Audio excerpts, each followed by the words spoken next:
మీ అందరికీ వందనములు. మీ అందరూ బాగున్నారా? ఈరోజు దేవుని వాక్యము ఇర్మియా గ్రంథం 30వ అధ్యాయం 17వ వచనం. నేను నీకు ఆరోగ్యము కలగజేసేదను, నీ గాయములు మానిపెదను. ఎంత అద్భుతమైన దేవుని వాక్యము. దేవుడు మనకు ఆరోగ్యము కలగజేస్తానని వాగ్దానం చేస్తూ ఉన్నాడు. ఆరోగ్యము ఏ విషయంలో కలగజేస్తాడు? రెండు రకాలుగా మనం ఆలోచించాలి. శరీర సంబంధమైన అనారోగ్యము, రెండవది ఆధ్యాత్మికమైన అనారోగ్యము. ఈ రెండు కలిగిన వాడు ఈ లోకములో నెమ్మది లేకుండా, సమాధానం లేకుండా, సంతోషం లేకుండా, ఆనందం లేకుండా మానవుడు జీవిస్తాడు. అయితే వీటన్నిటికీ కారణం ఏంటి అంటే గాయములు.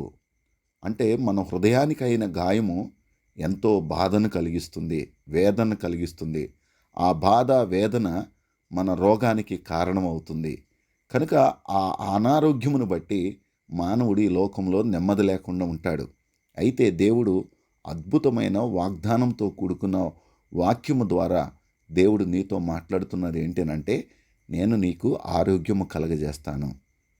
అది శరీర సంబంధమైంది అయ్యవచ్చు, ఆధ్యాత్మికమైందైనా అయి ఉండొచ్చు.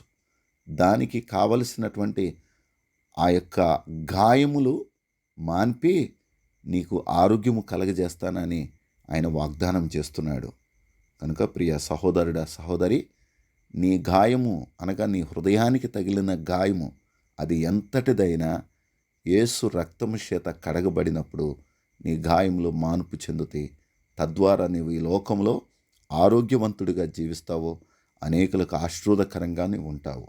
అలాంటి స్థితిలో నీవును నీ కుటుంబం ఉండాలని దేవుని సేవకుడిగా కోరుకుంటూ ఈ మాటలు ముగిస్తున్నా. దేవుడు మిమ్మలను దీవించునుగాక.